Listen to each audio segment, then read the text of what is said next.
Hello guys, ako nga pala si Marby N. Ramos from BSED Math 2A. Okay, good day everyone.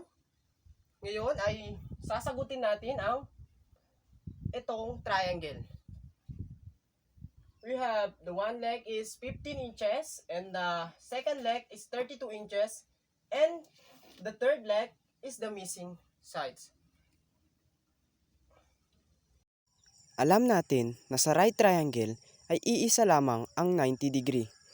We have 90 degree and the other angles are acute angle. And the opposite side of the 90 degree is called the hypotenuse. So, makikita naman natin dito is ito is 90 degree and ito, kahit i-measure natin to sa protractor, hindi ito magiging malaki kasi makikita naman sa sides which is 15 inches, itong 13 inches, 32 inches. So, yung formula na gagamitin natin dito is yung Pythagorean theorem. The Pythagorean theorem is c squared is equals to a squared plus b squared. So, ano yung c squared natin dito? Ano yung c? Yung sinabi ko kanina, which is, ito, yung hypotenuse, yung square. Hypotenuse, yung pinaka mahabang sides. Ang sinasabi sa Pythagorean theorem, the sum of the two legs, the square of the sum of the two legs are the hypotenuse, are the measurement or the value of the hypotenuse. So, see our hypotenuse here because A and B become the two legs. So C, we were finding the X, so we can change the letter C into letter X. X squared is equals. So ano yung uunahin natin? So ano yung uunahin natin? It is 15 inches or yung 32 inches. Sa gantong sitwasyon o gantong klaseng problem, we can interchange the two. Pwede natin unahin yung 32 inches or the 15 inches because we are using one operation which is the addition. Okay, unahin natin is yung 15 square. 15, then lagay natin ang square, plus 32, then square din natin. So, next, ano na yung gagawin natin? So, kailangan lang natin kunin yung mga square nila. So, x square ulit is equals to, 15 square is equals to 225. 225. Plus, the 32 square is equals to 1024. 1024.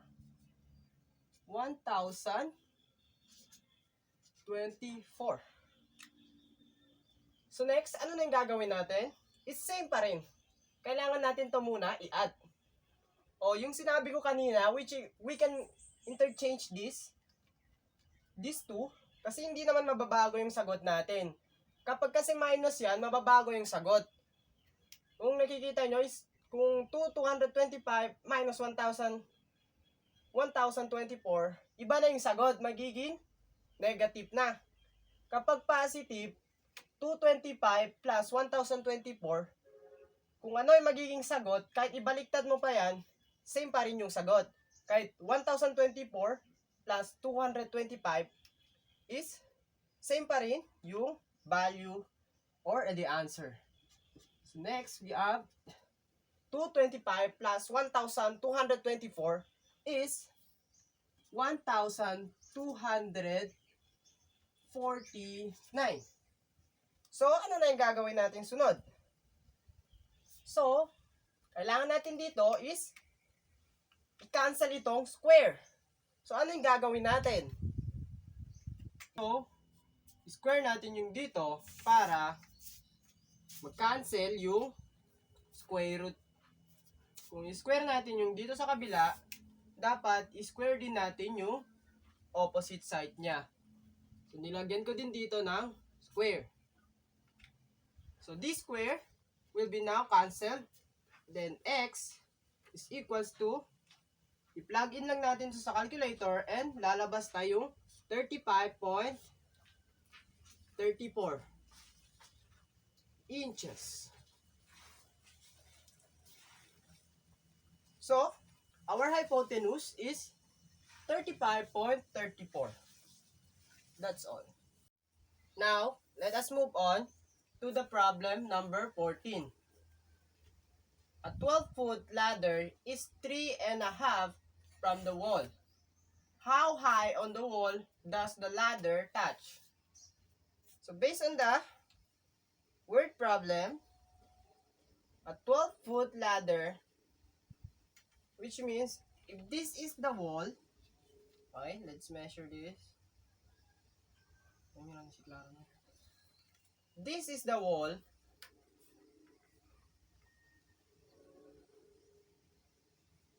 Foot ladder, which means mahaba siya. Ganyan. Then, is 3.5 from the wall. 3.5 siya. 3.5 feet. 3.5 feet. Ang sabi kasi dito is 3.5 from the wall. Ibig sabihin, kung ito yung wall, meron si full storage, ha? Ha? Ibig sabihin, kung ito yung wall, kasi ang sabi dito is 3.5 from the wall. Ito yung distance niya papunta dito. This is the 12-foot ladder.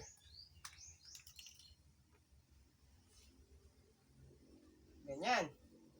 Which means, ito yung ladder to. Let's imagine that this is a ladder.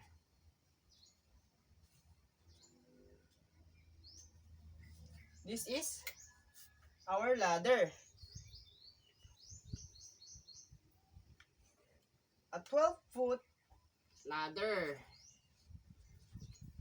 Then, a 3.5. So, how high on the wall does the ladder touch? Ibig sabihin, hahanapin natin is yung this side. This is the missing sides. Now, we're gonna use this formula. Let's write the formula. C square equals to A square plus B square. Okay, this is our 90 degree. So this is the hypotenuse. Kung dito, hindi given yung hypotenuse, sa next problem natin is given na yung hypotenuse, which is the letter C. So, the hypotenuse is 12 square. I-plug in lang natin dito sa formula. And these are the letter A, which is 3.5 square plus B square. So, ibig sabihin, hinahanap natin dito is yung B square, which is the missing side. So, 12 square is equals to 144.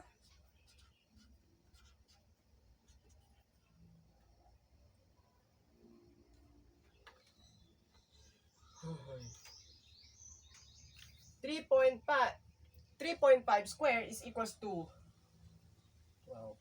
12.25 plus B square. So, para maklaro, hindi na natin gagamitin yung shortcut na tinatawag nila.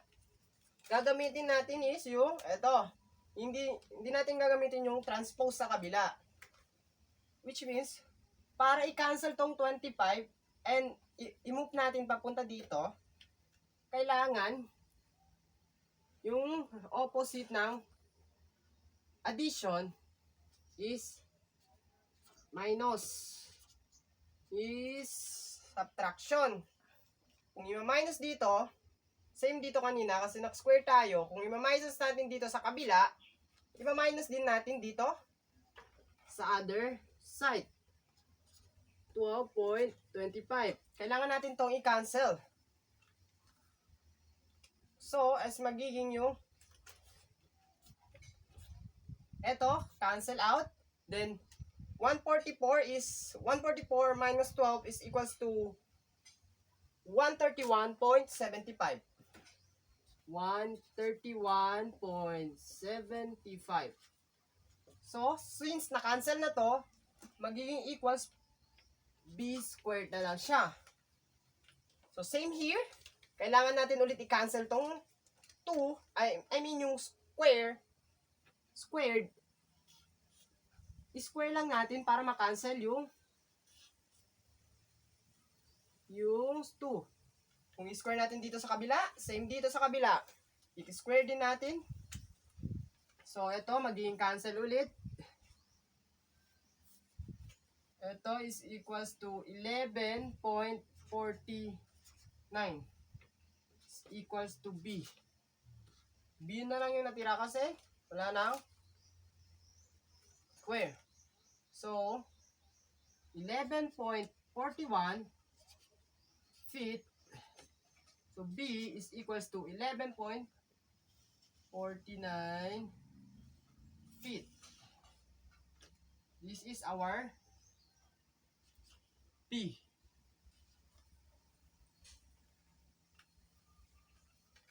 Klaro may tuhod na. Now we are done with these two problems.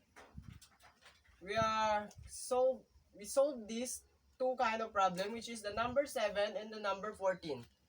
That's all for today. Thank you.